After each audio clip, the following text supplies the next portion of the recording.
February 2012, Beverly Hills. 3 weeks after Whitney Houston's tragic death, her daughter Bobby Christina Brown sat alone in her mother's bedroom at the family estate, surrounded by a lifetime of memories packed into cardboard boxes. The air still carried faint traces of Whitney's signature perfume, and every object told a story. Grammy Awards gathering dust on shelves, stage costumes wrapped in plastic, photographs capturing moments of joy that now felt impossibly distant.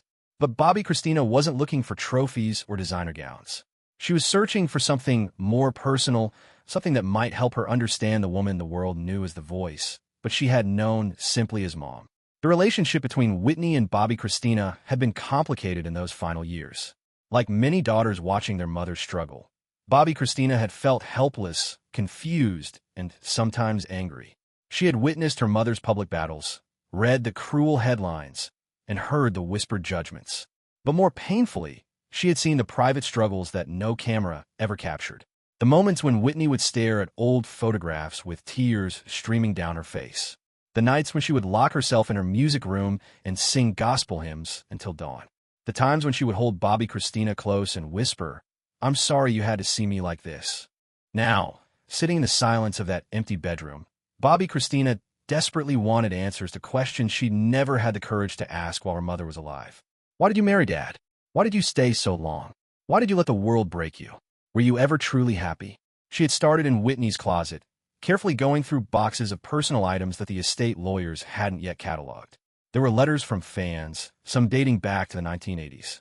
Birthday cards from music industry legends. Handwritten lyrics on hotel stationery. But nothing that felt intimate enough. Nothing that revealed the real Whitney beyond the carefully constructed public image. Then, pushed far back on the top shelf of Whitney's walk-in closet, hidden behind a stack of hat boxes and wrapped in an old church scarf, Bobby Christina found a leather-bound journal. The cover was worn smooth from years of handling, the edges softened by time and touch. There was no label, no indication of what might be inside, but something about the way it had been hidden suggested this was different from the other memorabilia. Bobby Christina's hands trembled as she carefully unwrapped the scarf and opened the journal. The first page was dated April 1991, written in her mother's distinctive handwriting, a mix of flowing cursive and urgent print that changed depending on Whitney's emotional state. The early entries were brief, almost businesslike. Notes about recording sessions, concert schedules, phone calls that needed to be returned. But as Bobby Christina continued reading, the entries became longer, more personal, more raw. Whitney had used this journal during some of the most pivotal years of her life. The entries spanned from 1991 to 1995, covering her wedding to Bobby Brown, the birth of Bobby Christina herself, and the early struggles of trying to balance superstardom with motherhood and marriage. These weren't sanitized thoughts meant for public consumption. These were the private confessions of a woman trying to make sense of her own choices while the entire world watched and judged. Bobby Christina found herself transported back to a time before she could form memories, reading about her own infancy through her mother's eyes. She read about Whitney's fears of not being a good enough mother, her struggles with postpartum depression that she hid from everyone, her determination to give her daughter a more normal childhood than she herself had experienced. But it was when Bobby Christina reached page 47, an entry dated July 18, 1992, 6 months after her own birth, that she found the words that would forever change how she understood her mother's most controversial decision. The entry began with a single line that made Bobby Christina's breath catch in her throat.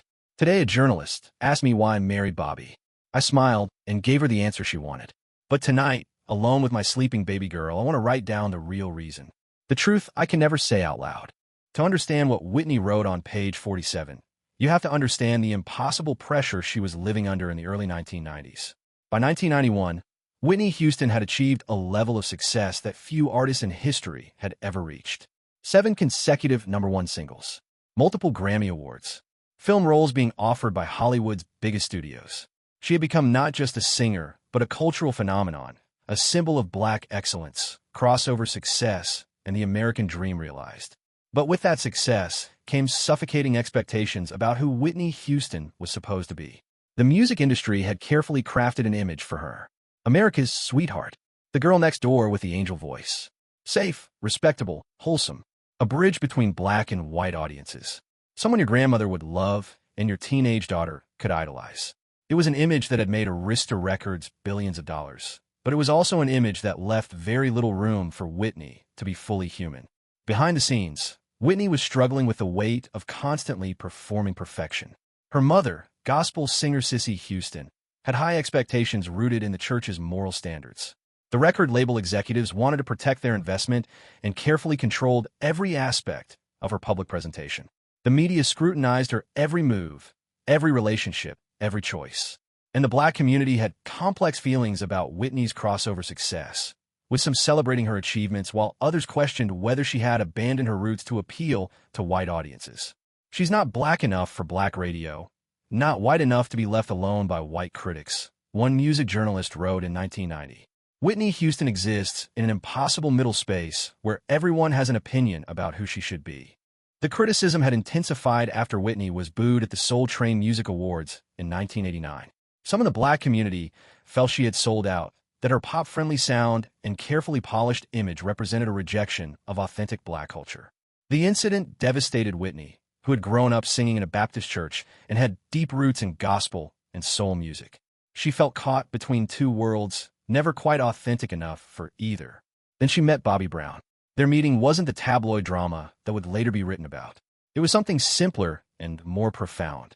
Two people who understood the peculiar pressures of fame finding genuine connection. Bobby, whose career with New Edition and as a solo artist had made him a star in his own right, represented something Whitney desperately needed. Freedom, authenticity, permission to be imperfect. Bobby didn't care about my image, Whitney would later tell close friends. He didn't want me to be America's sweetheart. He just wanted me to be Whitney. Their courtship was intense and genuine. Bobby made Whitney laugh in a way she hadn't laughed in years. He encouraged her to reconnect with her gospel roots, to stop worrying so much about what critics thought, to embrace the full range of who she was rather than squeezing herself into the narrow box the industry had built for her.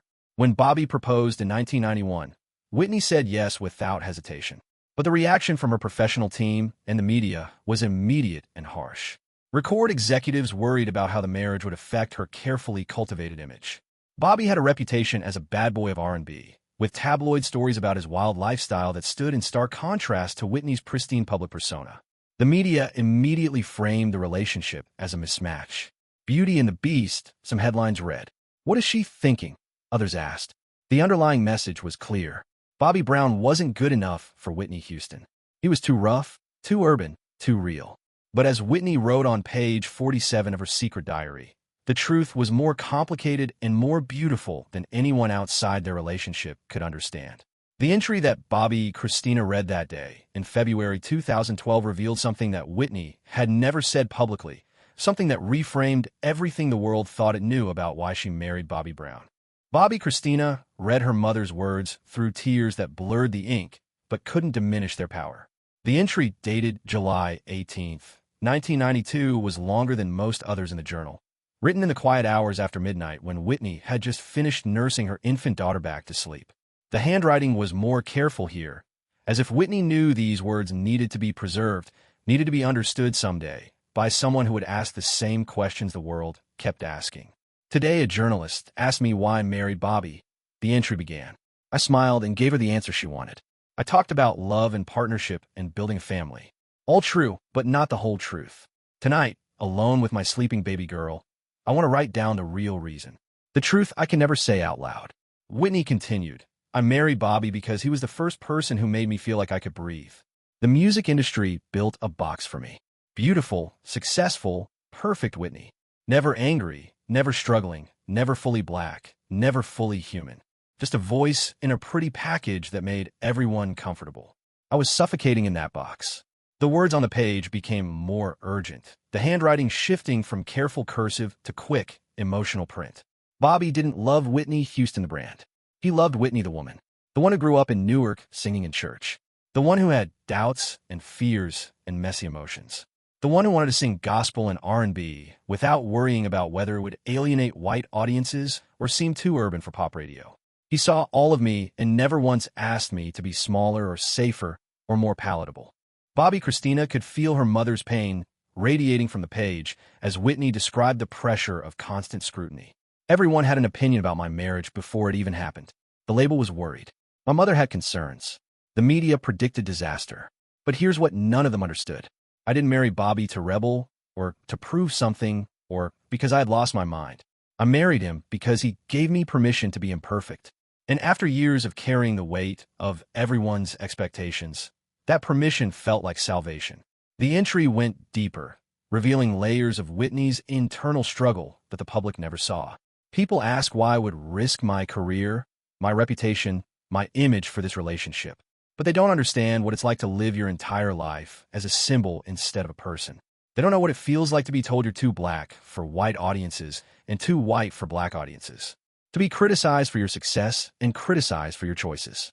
To smile through award shows while people debate whether you're authentic enough, whether you sold out, whether you deserve your success. Whitney wrote about the impossible standards she'd been held to since childhood. I've been performing since I was 11 years old, singing in church, then clubs, then studios, then stadiums. And every step of the way, someone was telling me how to stand, how to dress, how to sound, who to date, how to be black enough but not too black, successful but not threatening, beautiful but not sexual. I was exhausted from trying to be everything to everyone while never being allowed to just be myself. Then came the lines that made Bobby Christina understand her mother's choice in a completely new way. Bobby didn't save me from anything. I want to be clear about that. But he gave me space to save myself.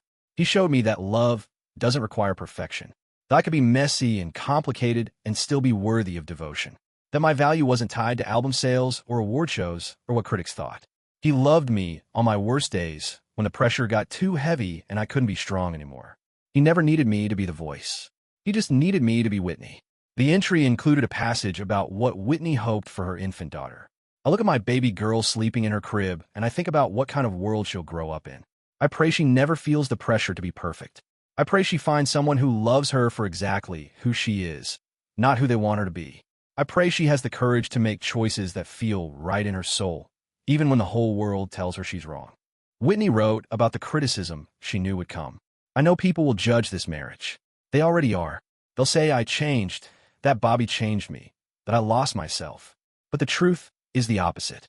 For the first time in my adult life, I found myself. The real me, not the carefully constructed version that sold records. And yes, that real version is messier and more complicated than the image. But she's also more honest, more whole, more free. The final lines of the entry on page 47 were addressed directly to Bobby Christina, though Whitney couldn't have known when or if her daughter would ever read them. To my baby girl, if you're reading this someday, I want you to know that every choice I made was about trying to live authentically. I married your father because he saw me, really saw me. Not Whitney Houston, the superstar, but Whitney, the woman who was tired of pretending. He wasn't perfect, and neither was I. But our love was real. And you, my beautiful daughter, are the greatest gift that love ever gave me. Never let anyone tell you that choosing authenticity over image is wrong. Never let anyone convince you that being real is less valuable than being perfect. I'm still learning this lesson every day, but I'm trying. For you, I'm trying. Bobby Christina sat in stunned silence after reading page 47. The journal fell from her hands onto the bedroom floor as years of confusion, hurt, and unanswered questions suddenly crystallized into understanding. All her life, she had heard the narrative about her parents' marriage. The media's version painted it as a tragic mistake. Whitney Houston, America's princess, brought down by a bad relationship. Bobby Brown, the bad boy who corrupted an angel. The tabloids had been merciless, documenting every difficult moment, every public struggle, every sign that the marriage was troubled. Even well-meaning friends and family members would speak about the relationship with sad headshakes, as if it were a cautionary tale about the dangers of marrying the wrong person. But page 47 revealed something entirely different. Whitney hadn't been corrupted or led astray. She had made a conscious, deliberate choice to prioritize her own emotional truth over her public image. She had chosen a relationship that gave her space to be human over one that would have protected her brand. She had valued authenticity over safety, real love over convenient love. And most importantly, she had done it all while fully aware of the cost. Bobby Christina realized that she had spent years carrying resentment toward her father, believing the narrative that he had somehow damaged her mother. The media had been so consistent in their portrayal that it had become accepted truth. But Whitney's own words told a different story. Bobby hadn't destroyed Whitney Houston. The impossible pressure of being Whitney Houston had been destroying her long before they met. Bobby had given her something precious, permission to be imperfect, space to be herself, love without conditions attached. The entry also made Bobby Christina understand her mother's later struggles in a new light. Whitney's battles with addiction and public breakdowns hadn't been caused by her marriage. They had been the result of decades of pressure to be perfect, combined with the trauma of never being allowed to be fully herself. The marriage had actually been Whitney's attempt to save herself, to create a space where she could exist as a complete person rather than a carefully managed product. Reading her mother's words, Bobby Christina felt a profound shift in how she understood her own childhood. The memories of her parents together, which had been colored by the media's negative narrative, now looked different. She remembered her father making her mother laugh until she couldn't breathe. She remembered family dinners filled with music and joy. She remembered her mother singing gospel songs in their living room with a freedom and passion she never showed in her carefully choreographed pop performances. Yes, there have been difficult times. Every marriage has struggles, especially when lived under the relentless glare of public scrutiny. But Bobby Christina now understood that the love between her parents had been genuine, even when it was complicated. Her father hadn't been the villain the tabloids portrayed. He had been a man who loved her mother enough to encourage her authenticity, even when that authenticity challenged the profitable image the music industry preferred. Bobby Christina picked up the journal again and continued reading past page 47. The subsequent entries documented Whitney's journey of trying to maintain both her authentic self and her career. The struggle was evident in every page. Whitney wrote about the joy of performing music that felt true to her roots, then the pressure from the label to return to the safer, more commercially viable sound. She wrote about the happiness of her family life, then the pain of tabloid stories that twisted every private moment into public scandal. One entry for 1993 particularly struck Bobby Christina. I'm learning that choosing authenticity doesn't mean everything becomes easy. It just means the struggles feel more honest. I'm still fighting the same battles with my image, my career, my public perception. But now I'm fighting them as my whole self, not just the acceptable parts. Bobby stands beside me in these battles. He doesn't fight them for me, but he reminds me why they're worth fighting. He reminds me that being real is more valuable than being perfect. Another entry from late 1994 showed Whitney grappling with the realization that the industry would never fully accept her choice to prioritize personal authenticity over professional image. They want the old Whitney back, the safe one, the one who never challenged anyone or made them uncomfortable. But I can't go back to being only part of myself. I've tasted freedom. I've experienced real love. I've held my daughter and promised her a mother who is honest about her struggles rather than one who pretends to be perfect. I can't break that promise, even when the cost is high. The final entries in the journal, from early 1995, showed Whitney preparing mentally for a long battle. I know the road ahead won't be easy. The media has already decided the narrative about my marriage, my choices, my life. They've cast Bobby as the villain and me as the victim who needs saving. But I'm not a victim. I'm a woman who chose love over image, authenticity over safety, my own truth over everyone else's expectations. That choice has consequences. I'm prepared to live with them, because the alternative, going back to suffocating in that perfect box, would kill my spirit, even if it saved my career. After reading her mother's journal, Bobby Christina spent 3 days alone in the Beverly Hills house, processing what she had learned. She read and reread page 47 until she had memorized every word. She studied the other entries, looking for clues about the woman her mother had been behind the carefully constructed public image. And slowly, something shifted inside her. The anger she had carried toward her father began to dissolve. The confusion about her mother's choices transformed into understanding. The pain of watching Whitney struggle publicly now made sense in a way it hadn't before. Her mother hadn't been weak or lost. She had been engaged in an exhausting battle to maintain her authenticity in an industry designed to package and sell personas rather than people. Bobby Christina called her father, Bobby Brown, for the first time in months. Their relationship had been strained since Whitney's death, complicated by grief and media narratives and years of family conflict. When Bobby answered, Bobby Christina's voice was thick with emotion. "Daddy, I found Mom's journal. I read it, and I understand now." Bobby was quiet for a long moment. When he finally spoke, his voice cracked. "Your mother was the strongest person I ever knew. She made her choices with her eyes wide open. She knew what it would cost, and she chose love anyway. She chose being real over being perfect. I loved her for that. I still do." They talked for hours that night. Bobby shared his own memories of Whitney, stories that revealed the woman beyond the headlines. He talked about her sense of humor, her deep faith, her fierce love for their daughter. He explained the impossible position she had been in, caught between the demands of her career and the needs of her soul. And he confirmed what Whitney had written on page 47. Their marriage had been about creating space for authenticity in a world that demanded performance. The world wanted your mother to be a certain way, Bobby told his daughter. Safe, perfect, unchanging. But real people aren't like that. Real people are complicated. They struggle. They make mistakes. They change and grow. Your mother wanted to be real more than she wanted to be perfect. That's what our marriage was really about. Two imperfect people choosing to be honest about who they were. Bobby Christina began sharing excerpts from the journal with close family members and friends. The response was overwhelming. Many who had known Whitney intimately confirmed that the words on page 47 captured the truth of her struggle. Whitney Houston, Whitney's mother, cried when she read the entry. I always knew my daughter was fighting battles that I couldn't fully understand, Sissy said. I wanted to protect her, but sometimes my idea of protection meant pushing her towards safety instead of supporting her truth. Reading this helps me understand what she needed. Whitney's closest friends from the music industry also recognized the authenticity of the journal entries. They remembered conversations where Whitney had expressed frustration with her carefully managed image. They recalled moments when she had talked about wanting to make music that felt more honest, even if it was less commercially successful. They had witnessed her joy when she was with Bobby and her family, away from the cameras and the constant performance of perfection. One friend, a backup singer who had worked with Whitney since the 1980s, said, Whitney used to tell me that she felt like she was living two lives.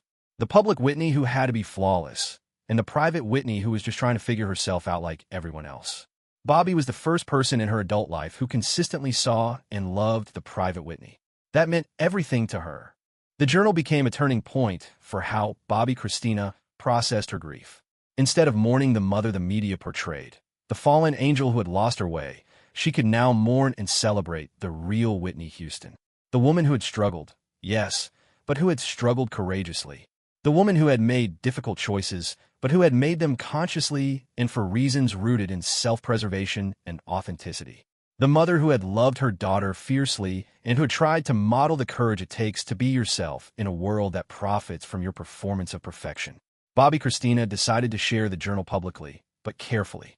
She worked with a publisher to release selected entries in a book titled Whitney's Truth, A Daughter's Discovery. The book wasn't a sensational tell-all or an attempt to rewrite history. It was a thoughtful, loving presentation of Whitney's private thoughts, offering context and understanding for choices that have been widely judged but rarely understood.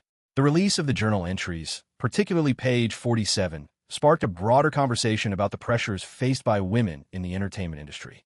Other female artists began speaking publicly about their own struggles with image versus authenticity. Many credited Whitney's words with giving them permission to prioritize their own truth over their marketability. Reading what Whitney wrote changed how I think about my career, one young singer told a magazine. I realized that I don't have to choose between success and authenticity, but I do have to be brave enough to risk one for the other sometimes. Whitney showed us that courage. Bobby Christina's discovery of her mother's journal on that day, in February 2012, did more than help her understand Whitney's marriage to Bobby Brown. It revealed a deeper truth about the cost of fame and the courage required to live authentically when the world profits from your performance. Whitney Houston had spent her career navigating impossible expectations. Be successful, but not threatening. Be black, but not too black. Be beautiful, but not sexual. Be perfect, but relatable. Be human, but superhuman. The exhaustion of maintaining that balance is evident in every entry of her secret journal. When Whitney married Bobby Brown, she wasn't making a mistake or losing her way. She was making a choice for her soul over her image. She was choosing love that allowed her to be complicated over a relationship that would have kept her safely packaged. She was betting on her own emotional survival rather than her commercial viability. That choice came with real costs. The media was merciless. The tabloids documented every difficult moment of the marriage as evidence that Bobby was destroying Whitney. The public narrative positioned her as a victim who needed rescuing from her own decisions. Even people who loved Whitney often spoke about the marriage as if it were a tragedy rather than an attempt at salvation. But Whitney's own words on page 47 tell us something different. In her private moments, she understood her choice clearly. She wasn't blind to the challenges of her marriage. She was conscious of the price she was paying publicly. But she also knew that the alternative, continuing to suffocate in the perfect image that the industry demanded, would have destroyed her even more surely than the public struggles that followed. Bobbi Kristina's decision to share her mother's journal gave the world a chance to understand Whitney Houston's humanity. Not Whitney the superstar, not Whitney the tragic figure, but Whitney the woman who loved fiercely, who chose authentically, who tried to create space for her whole self in an industry that wanted only carefully selected parts. The journal also changed how Bobby Brown was perceived, at least among those willing to reconsider the tabloid narrative. He wasn't the villain who destroyed an angel. He was a partner who offered Whitney something precious, permission to be imperfect and love without conditions. Their marriage was complicated, as all marriages are, but it was rooted in something genuine and important. For the generation that grew up with Whitney Houston as the soundtrack to their lives, page 47 offered a profound lesson. The woman whose voice had carried them through weddings and heartbreaks, celebrations and losses, had been fighting her own battle for the right to be fully human. She had struggled under pressures most people could never imagine, and she had made choices that prioritized her emotional truth over easy acceptance. Today, when we listen to Whitney Houston's music, we can hear it differently. The power in her voice isn't just technical skill. It's the sound of a woman who refused to be confined by other people's expectations. The passion in her performances isn't manufactured for audience appeal. It's the authentic expression of someone who fought for the right to bring her whole self to her art. And the gospel roots that always anchored her work, even in her most pop-friendly songs, represent her refusal to abandon the core of who she was, even when the industry pushed her towards safer, more commercially viable sounds. Whitney Houston's legacy is complicated, as the legacies of real human beings always are. She was simultaneously one of the most successful artists of her generation and someone who struggled profoundly with the cost of that success. She was America's sweetheart and a woman who felt suffocated by that designation. She was a vocal powerhouse and a person who often felt she couldn't fully use her voice to speak her truth. But thanks to Bobbi Kristina's discovery of that secret journal, we now have access to Whitney's own understanding of her journey. We can read her explanation for choices that confused and disappointed many people. We can understand that her marriage to Bobby Brown wasn't about rebellion or self-destruction. It was about survival, authenticity, and the human need to be loved for who you really are rather than who people want you to be. Page 47 of Whitney's secret journal reminds us that behind every public figure is a private person struggling with questions that have no easy answers. It challenges us to be slower to judge and quicker to offer compassion. It asks us to consider the cost of the images we project and the price others pay to maintain the personas we prefer. Most importantly, it's a daughter's gift to her mother, a chance for Whitney Houston's own words to finally be heard above the noise of tabloid narratives and industry spin. In those words, we meet Whitney the woman, imperfect, struggling, brave, and deeply, authentically human. And in meeting her there, we honor not just her talent, but her courage to keep fighting for the space to be herself.